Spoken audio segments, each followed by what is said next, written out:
Bapak, Ibu, saudara-saudara, anak-anak yang dikasihi dalam Tuhan, selamat sore dan shalom untuk kita semua. Pada kesempatan yang berbahagia ini, dalam ibadah kemitraan di rumah-rumah kita bersama-sama akan membaca firman Tuhan dalam Mazmur 104 ayat 19 sampai ayat yang ke-30.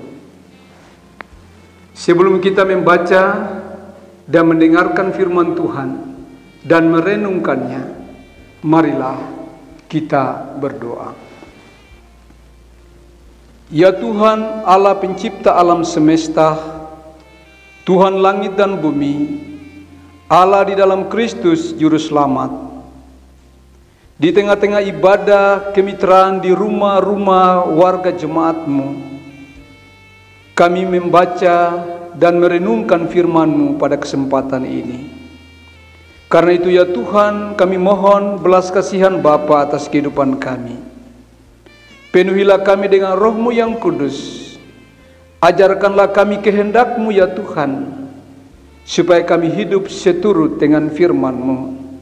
Mari berbicara kepada kami ya Bapa. Kami telah bersedia untuk mendengarkannya.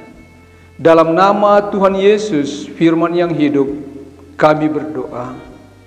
Amin. Mazmur 104 ayat 19 sampai dengan ayat yang ke-30. Demikianlah firman Tuhan. Kebesaran Tuhan dalam segala ciptaannya. Engkau yang telah membuat bulan menjadi penentu waktu, matahari yang tahu akan saat terbenamnya. Apabila Engkau mendatangkan gelap, maka hari pun malamlah. Ketika itulah bergerak segala binatang hutan. Singa-singa muda mengaum-aum akan mangsa dan menuntut makanannya dari Allah. Apabila matahari terbit, berkumpullah semuanya dan berbaring di tempat perteduhannya. Manusia pun keluarlah ke pekerjaannya dan ke usahanya sampai petang. Betapa banyak perbuatanmu ya Tuhan, sekaliannya Kau jadikan dengan kebijaksanaan. Bumi penuh dengan ciptaan-Mu. Lihatlah laut itu, besar dan luas wilayahnya. Di situ bergerak tidak terbilang banyaknya binatang-binatang yang kecil dan besar. Di situ kapal-kapal berlayar dan lewiatan yang telah Kau bentuk untuk bermain dengannya. Semuanya menantikan Engkau supaya diberikan makanan pada waktunya. Apabila Engkau memberikannya, mereka memungutnya. Apabila Engkau membuka tangan-Mu, mereka kenyang oleh kebaikan. Apabila Engkau menyembunyikan wajah-Mu, mereka terkejut. Apabila Engkau mengambil roh mereka, mereka mati binasa dan kembali menjadi debu. Apabila Engkau mengirim roh-Mu, mereka tercipta dan Engkau membaharui muka bumi. Demikianlah firman Tuhan. Jemaat yang diberkati dan dikasihi oleh Tuhan,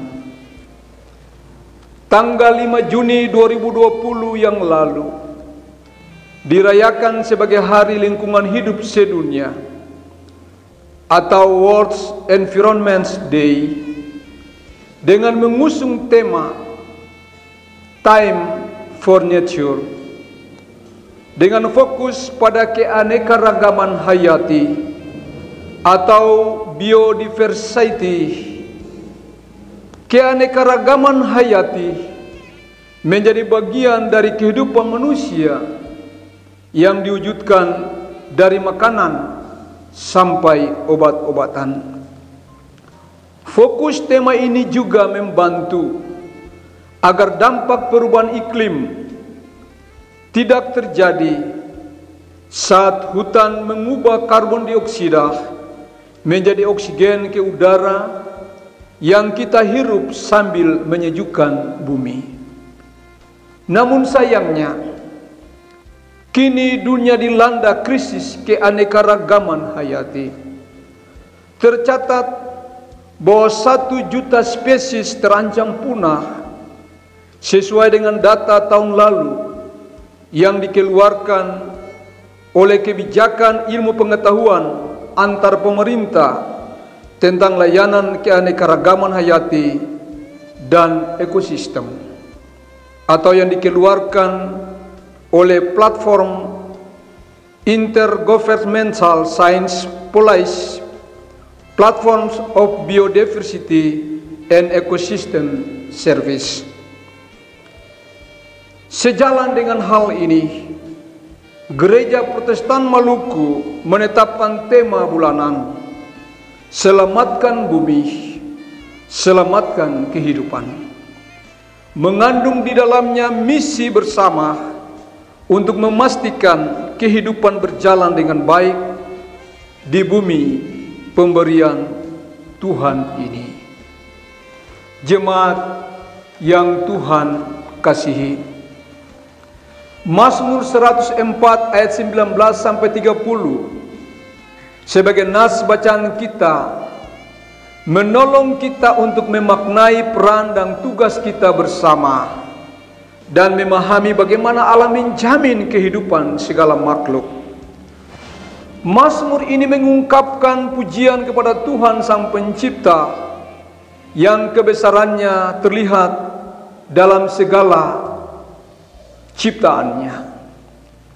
Pemazmur mengungkapkan 3 hal pokok sebagai hasil perenungannya, yaitu pertama, Tuhan pengatur waktu sesuai dengan ayat 19 sampai 23. Tuhan dalam cinta kasih dan kebijaksanaannya mengatur waktu untuk manusia dan binatang. Tuhan menentukan bulan dan matahari menjadi penentu waktu. Malam hari adalah waktu bagi binatang liar untuk mencari makan, dan siang hari adalah waktu bagi mereka untuk beristirahat. Sebaliknya, malam adalah waktu untuk manusia beristirahat, dan siang hari adalah waktu di mana manusia mencari makan. Semuanya ini diatur oleh Tuhan dengan sangat baik dan adil, agar ketika manusia keluar bekerja tidak lagi dihantui oleh binatang buas yang sedang beristirahat pada siang hari. Yang kedua, Tuhan Maha Bijak. Ayat 24 sampai ayat yang ke-26. Pemazmur bersyukur dan memuliakan Tuhan Allah karena Ia dengan segala kebijaksanaannya telah mengatur seluruh ciptaan ini dengan sempurna dan harmonis, sehingga seluruhnya berjalan dengan baik dan saling menghidupkan. Lautan tidak menakutkan, tetapi menghidupkan. Yang ketiga, Tuhan pemberi hidup. Terbaca dalam ayat 27 sampai 30. Pemazmur dalam pujiannya ini telah menyampaikan segala perbuatan Tuhan di langit, di darat, dan di laut. Kebesaran Tuhan dan kebijaksanaan Tuhan itu memperlihatkan bahwa semua makhluk menantikan Tuhan supaya diberikan makanan pada waktunya. Apabila Tuhan membuka tangan, maka seluruh makhluk menjadi kenyang oleh kebaikan Tuhan. Dan apabila Tuhan menyembunyikan wajahnya, maka semuanya binasa dan kembali menjadi debu. Seluruh ciptaan sangat bergantung pada Tuhan Sang Pemberi Hidup. Jemaat yang berbahagia di dalam Tuhan, selain menghadapi pandemi COVID-19 yang menjadi kepedulian bersama untuk kita atasi dalam sikap saling tolong-menolong, Tuhan juga mengingatkan kita untuk terus berjuang menyelamatkan kehidupan. Kita diingatkan melalui firman Tuhan untuk menyatakan syukur kita sebab Ia memberi hidup kepada kita semua. Pergunakanlah waktu anugerah Tuhan dengan baik, memuliakan Tuhan sebagai sumber kehidupan kita, berjuang bersama merawat dan melestarikan alam lingkungan dari berbagai kerusakan akibat perilaku yang salah terhadap lingkungan, menolak segala bentuk eksploitasi lingkungan. Hiduplah dengan baik, sayangilah lingkungan di mana kita hidup sebagai komunitas bersama di bumi yang satu. Tidak membuang sampah secara sembarangan, tidak mengotori pantai dan laut. Bila menebang pohon demi pembangunan, harus ada tindakan penanaman kembali. Kembangkanlah pola hidup yang sehat dengan menggunakan bahan yang ramah lingkungan. Tidak menggunakan plastik dalam jumlah yang besar. Sedapat mungkin dimulai dari hal-hal kecil di dalam keluarga masing-masing. Tuhan memanggil kita untuk bersama-sama menjamin kehidupan segala makhluk sesuai rencana keselamatannya bagi dunia. Amin.